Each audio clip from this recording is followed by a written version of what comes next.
Right, everyone, for the final time this season, let's catch up with Jackie McNamara. Jackie, it's been a memorable season, far more memorable than the first season we did with you. Have you got a moment from the season that you look back on and think that was pretty good?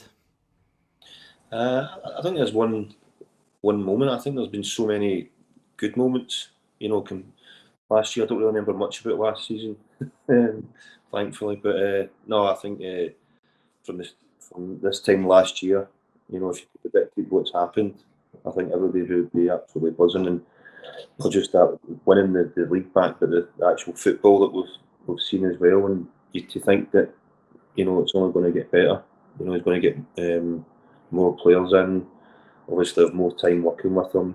They'll get fitter, more stamina.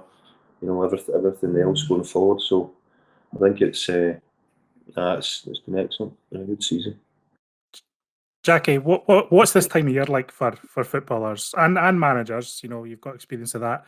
Is it a case of just wanting to get right back into it, or do you enjoy the rest, as it were, or are you just itching to get back on the field? I think, well, personally, when I was a player, you do have 2 weeks off, and you're itching to get back and get back into it, and because as a player, you're just used to a routine. As a manager, you're never away for it. Even you get a day off or you're on holiday, and you're getting calls left, right, and centre from players, from agents, from try to get your team together or organise games. It's very consuming, but as a player, you can switch off for a week, 2 weeks, and then you're just itching to get back and get started and get into pre-season again. Hamish, do you like the idea of Postecoglou's phone buzzing away on holiday? I'd love to know how he switches off, and even during the season, he talks about his Sunday mornings and afternoons spent watching kids' TV shows, and I think we've said this before, John. I'd love to just ask him, do you ever get the chance to switch off? Jackie says you don't, and this is Ange, who I think is even more kind of obsessed with football than your average manager. Ange must just be thinking about this all the time. I hope he does get some sort of rest this summer, because you want him coming back, fully charged and ready to go. When you were a player, Jackie, where did you go in the summers, and how long would you go away for? Usually, when I was younger, I would go to the south of France. I'm not a keen flyer, so Same. So early days I would drive. When my daughter was young, we would drive to France and down the south of France. As I got older, I got a wee bit better with flying. So then, maximum when we go like 3-4 hours. I wouldn't go to the States or places like that unless I had to. It's too long in a plane for me. Yeah. I'm a nervous flyer too, but I'm of the opinion, like, if you're going to do it, you might as well do it big. So, like, if I was getting a flight and it was 45 minutes, I'd feel cheated. But if I was getting a flight for 7 hours, then I would just go for it. Once you're up, I'm fine. Coming back down is a bit hairy as well, but once I'm up there, I'm all right. And I take it, I mean, this is completely, irrelevant chat that people won't care about, but I take it when you're a footballer and you're not really drinking throughout the season, I take it doesn't take you many drinks to be feeling it, during the summer. No, it doesn't. And I think that's kind of when you're getting, after a little bit, you're looking forward to getting back into training again. Right. Just get into, as I said, as a footballer, everything's routine. How you prepare, how you eat, how you train, how you do things. I think that's one thing you struggle with when you stop playing, because you're so used to having to, do things a certain way and look after yourself a certain way. And as you see, a lot of us can go really quickly in terms of diets and everything else, and blowing up because from going from every day to just completely stopping, it can be difficult. John, do you think this, when these players, I think we've all seen the photos of them, I don't know, wherever they are, the Greek islands, Ibiza, etc. Do you think they realise what they've achieved this season? Do you think it's sunk in yet? Has it sunk in with you yet? What happened this season? Yeah, I mean, I think so. I think Trophy Day is a good let out of the emotions in that regard. It just gives everyone time to reflect. I'm sure that the players had a night out together as well before they all jetted off in their separate ways. I think they will appreciate what's happened, but I do think they'll really be focused on coming back in this a better, stronger thing that Ange has kind of started again. I mean, Ange has set the tone on what he expects from Celtic this season. I I think if you look at the upcoming transfer window, Celtic are probably going to be even stronger squad-wise. So a lot of these players are going to have to work harder than ever to keep their place in the team. I think that will be in the back of everyone's mind as well. Not to forget that a lot of these players are going off on holiday and then having to go and play more internationals, not just with Scotland, but there's Nations League matches like Croatia. Cameron Carter-Vickers is meeting up with the American national team.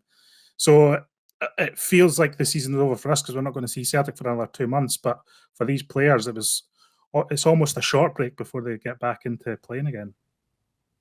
Just you mentioned Carter-Vickers there. Jackie, we hear that Carter-Vickers and Jota, the news is promising with those two. We're already been linked with some other pretty exciting players we'll come on to later in this video. Do you think Celtic are finally acting like a proper big club this summer? Yeah, I think it's different because, every year if you're having to play qualifiers to get in the Champions League, some players will not come because it's not guaranteed. Some players will go, well, what if you don't make it? Or the club to go and spend a lot of money knowing that you might not get there and the player wants to leave. And so it's not just a case of, I think in an ideal world, you would do your work early and you've got your team ready for going into the new season. But this is the first time that they're going straight in, and at least everybody knows. So you're attracting players to say, look, we're playing Champions League football, we're in the group stages. That's a big selling point for players, that want to come to the club and to be recognised, to see that, and to not have Champions League. And that's why the last number of years you've seen players leaving the last bits of the window because they've not made it. Dembele for one, year on year it's been, Van Dijk, they sold Van Dijk after it, Kieran Tierney. So, that Champions League thing is secure and it's there, and it's a big draw. It's massive for the club. It is exciting, John. I mean, it's great for fans that we're in the Champions League, but I mean, Jackie's mentioned this 2 weeks in a row now that he thinks it's massive, the fact that we've got this summer. We know the tournament we're going to be playing in. It's a Champions League group stage and we can plan for that 3 months in advance. It's just something to build towards. It's like a focus point that you can say, right, well, that's what we're doing. We're in the draw on August 25th. And Ange can determine what caliber of player he needs for the coming season. I think it's huge as well. I don't think Jackie's overselling it. I think it's huge. It's the first time since 2008 we've not had to do it as well. So it's not like it comes along often. This is kind of like a new thing for a lot of supporters. And some people have argued sometimes that the qualifiers are good as a kind of ramp up to the season. I just don't agree with that at all. I think they're a nightmare. I think they're always nervous. And I think, as Jackie says, there's just so many ramifications of whether you win or lose the tie. And I think that variability is terrible for the manager too. So I'm delighted by it. I think the fact that, they'll just get a good block of training in and the friendlies themselves will be as useful as anything. So I'm excited about it. I think it could, allow us to sign a higher caliber player. And if we get those two over the line, Jota and Carter-Vickers, and then have 4 or 5 players in key positions added to Celtic, then I think we're going to be in really good shape by the end of August. But Celtic aren't reckless either, so they've also got 4 or 5 players who are earning pretty decent money at Celtic that probably need to be shifted. Your likes of Barkas, who was signed as a first-team goalkeeper, Yeti, who was signed as a first-team striker. I think you need to think about moving them on, or at least lay the groundwork for moving them on before we see significant players coming in. Is there an opportunity, Jackie, for us to really have an advantage at the start of the season? The other, I think, top 5 teams from last season are all going to have qualifiers. We know across the city that they're almost in the position we were in last summer with regards to player turnover, maybe not quite as extreme as that. And we're going to have this settled team. Do you think there's a chance for Celtic to really start the league season well with no other distractions? Or could we be caught cold in the league season given that we don't have these qualifiers? Yeah, definitely. I think you can see it from last summer. Like pre-season games, you go back over the pre-season games, how long it took, even the Michelin games like that, and you look at the team like 4 months later from that, how unrecognisable it is, and that's the beauty when you've got the players in. Everybody will know their jobs. They'll add 1 or 2 bits of quality in, and they'll integrate really quickly because their players will know exactly what Ange wants. So it does give them that advantage. Obviously the other clubs will bring their players in and try and get them in early, but they won't know how to set up, until they play more and more games with the players and get to know them, get to know their manager as well. So, no, I think I think that was really important to get all the work done early, get the players that he wants to keep, Vickers and Jota to start with, and other ones that I think he'll add to it, and obviously clear the other ones out that he's not wanting. It does feel as well, John, like we have total faith in Ange to sign the right player, and I don't know if that's always been the case in recent years. Even under someone like Brendan Rodgers, who was a great manager, I wouldn't say recruitment was his strong point. I think we've even seen that at Leicester, whereas under Ange, especially with Lowell coming in as well, you just have real faith that Ange, if he signs 4 or 5 players, that the vast majority of them are going to be able to contribute. Ange seems to have a really, it's not even his eye for a player, just he seems to have a really amazing filter on attracting the type of personality and mentality you need at Celtic. He seems to have had these kind of come to Celtic conversations with a lot of these players.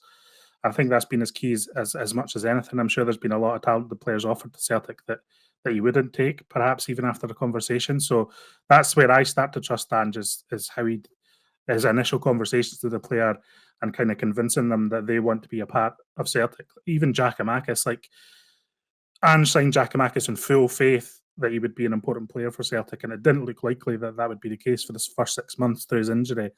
But Ange obviously knew what he was getting. He knew the type of personality he was getting, and he fostered that and kept the player ready mentally for the challenges of the second half of the season. And I think everyone would agree that without Giakoumakis, and over those 3 months, then it could have been a vastly more disappointing campaign. So I think Ange just has that kind of human quality that he's signing the right type of person to the club, even beyond, because I'm sure there's lots of talented players across Europe, but it's different in Celtic. You need an X factor, and I think Ange is really good at determining what that is. Yeah, he is, and a player that we've been linked with over the last, probably 12 hours or so is Ferencváros forward Ryan Mmaee, a name that I think we mentioned a few times in the channel last season as being a danger man when we played against the Hungarian side. He played twice against us, even assisted a goal in one of the games. He scored 19 goals in all competitions for them last season, 11 assists as well. John, is this the kind of profile of striker that you think would be a good addition to Celtic? I mean, the profile looks good. There's going to be loads of links over the summer. It's one of those things. It feels like this support's more about a player that Celtic have been scouting or doing background checks on, rather than actively pursuing them and contacting Ferencváros about it. That's what the report suggests. But I do think we need a third striker if you're moving on Ajeti and you've got Giakoumakis and Kyogo. Like, if we're hoping to play 60 plus games a season, and I don't think having a third striker would be the worst idea in the world.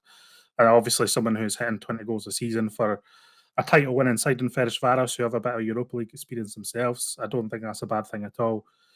More interested in the kind of defensive names we've been linked with. The Itakura's come up again from Man City, and Taylor Harwood-Bellis, he's the under 21 England captain, and he's played for Anderlecht, he's played for Blackburn, he's played for Stoke. I think he's pretty highly rated. I think that would be a loan move by the sounds of it, but I think adding another defender is going to be crucial beyond Carter Vickers too. A defender that Ange trusts, because I don't think, for whatever reason, I don't think Julian's is in his plans. So it'd be good to have another defender as well. So I think that what's happening for me is that the positions that we're being linked with are encouraging rather than the players themselves. We know Ange is looking for a left back. We know he's looking for a defender. We know he's looking for a striker, and he's already said that he wants a midfielder too. Are those the positions, Jackie, that you think Celtic needs strengthening this summer? Yeah, I would go with that. I think, I think what he'll do, I mean, you see it every game. He makes so many subs. He uses practically all the subs every game. So everybody's getting used, and I think that when you're doing that, I think there's no reason why you can't bring more quality in. And the good thing is, you look at the squad when he makes changes. There's no prima donnas. There's no hissy fits or taking the hump when they come off. It's like it's a team, and I think that's what he likes to install as well. You see some ones think they're bigger than the club, and they think they should be playing every minute, every game. Lee Griffiths. I'm not saying it. but you know what I mean. He makes changes, no matter what's happening, because the boys will be not want to come off, but they don't. They accept it. They know he's going to make changes. He's no. They're all part of it, and I think it's a really healthy thing to have. And a real, nobody's bigger than us or nobody's better. There's no one individual. There's nobody that won't get subbed, and I think that's a really good thing that he does, and I think he'll add to that. That feels genuine this season as well. I know players say it a lot, but it just feels genuine from the way that the players interact with on the pitch, but also what they're saying in the press. Like Ralston and Juranovic apparently have a pretty close relationship working together right back, and obviously they're direct competitors for the position, but they seem to have a really genuine affection for each other, driving each other on. I'm sure the goalkeepers are the same goalkeepers, always have their own wee club. I think Scott Bain and Joe Hart are pretty close, Yeah. So it's just good to see. And, whenever Giakoumakis and Kyogo are asked about each other, they're talking about how the performances of the other motivate them rather than it being a hindrance to them. And so I agree, Jackie, that's a good point. I think all the players are in this together, and that comes from the top down. That comes from Ange. I mean, it is an amazing environment that he's kind of fostered here, and I think the fact that he treats every player equally is quite a kind of underrated thing as well, because I dare say, and I think you've even said in the past, Jackie, or other people have, that in Martin O'Neill's dressing room there were maybe some players that wouldn't quite get as hard a time as other players. I mean, it's an interesting tactic Ange uses, but it seems to be working. Yeah, as I said, in my dressing room you had big characters, like Larssons and stuff like that, and not that you would ever take Henrik off. That's a different thing. Yeah. I would never take Henrik off either. You could have his worst game ever, but you would never take Larsson off. But Ange does. It'd be interesting if he worked with him, if he'd make changes like that, because Henrik wouldn't have been happy coming off after an hour or coming. So. But as I said, the guys that he brought on, they all seem good people and very respectful, and just got on with their jobs. Just on the subject of Martin O'Neill, some bad news with regards to your weekend, Jackie, that I've bought a ticket for Sunday night to see you and Martin and Chris Sutton and Paul Lambert. So sorry for ruining your weekend in advance. No, it's looking forward to Sutty trying to rip the out of all of us. The big pantomime villain. So no, it should be a good laugh. Looking forward to it. Is it weird going with your boss of 20 years ago to an event like that? I'd find that. It is. We're in his company, and it's like as an ex-player, and you have when you have certain managers, and you still call them gaffer. You don't call them by their first name. You know that you have that respect for him. And the last time Big Sutty was called him Martin a few times, and you were like kind of looking, even though there's nothing for us, but it's just a weird thing, to call. I wouldn't call him Martin. I would always call him Gaffer. So just have that respect for him. It was interesting because Petrov and Martin O'Neill were on the Sky coverage recently, and the dynamic between the two of them was interesting because it was like a teacher pupil thing, and Martin O'Neill was slaughtering him, slagging him on the TV, and he just had to take it because he was his manager. I'm saying it's different when you're a player. It's your boss, and you got to take it, but it hasn't changed, and we don't work for him anymore. We don't, we're not in that environment, but you still got that kind of element of fear towards him, and like he can cut you down in a second with his words. He's but he's a good guy. Will Chris Sutton be the star of the show on Sunday night then for people who are going to the Armadillo? Sutty will be although I think Martin will run on very, very, very close. He'll not take any stuff from him, so it should be interesting. Excellent. Well, I'll keep people updated on the channel next week. I'm looking forward to it. Just finally, John, some interesting news about the Lowland League and Celtic's or Celtic B team's involvement in it. Celtic and Rangers B teams played in the league last season, 18 teams in total, including them. Hearts have applied to join the league next season for their B team, but the Lowland League has voted to keep it at just 2 editions. They're set to vote on which 2 out of the 3 to admit. But now the Premiership clubs have given them an ultimatum: allow all 3 or to play or risk none turning up. It's now felt by some people, I think, that the Lowland League clubs could revert back just to a 16-team league with no guest spots. Is this another example of Hearts just ruining things for everyone? I don't think it's Hearts' fault. Hearts are entitled to go for it. I think I think what the initial vote was, 2 guest clubs. It wasn't specifically Celtic and Rangers, and then it was up to whoever wanted to apply. And so there was 3 applications, and so they went back to the clubs and said, do we want to make this a 19-team league? The Lowland League said no. I mean, I don't really. It's not for me to say, but I don't really think Celtic, Rangers, and Hearts should be trying to dictate what the Lowland League does. I think the Lowland League's self-sufficient, and those clubs can do what they want, really. So they kind of take all 3 of us or none of us is a bit silly for me. I'm not sure what will come of that. I think that, the report from Stephen McGowan suggests that the chairman have taken that badly and will just revert back to the 16-team league, as he said. So it's all the usual politics and silliness of Scottish football. I mean, I quite liked the B team thing last year. Jackie, I don't know what you thought of it as a kind of primer for the first team or a replacement for reserve football. But where would something like the B team go if they weren't in the Lowland League next year? Yeah, I think that's been difficult for a number of years for me in Scottish football. When I was kind of growing up, we had the reserve league, and we played at the same time as the first team in the away fixture. So if Dunfermline at the time were playing Celtic at East End Park, we would go and play Celtic reserves at the same time at Celtic Park.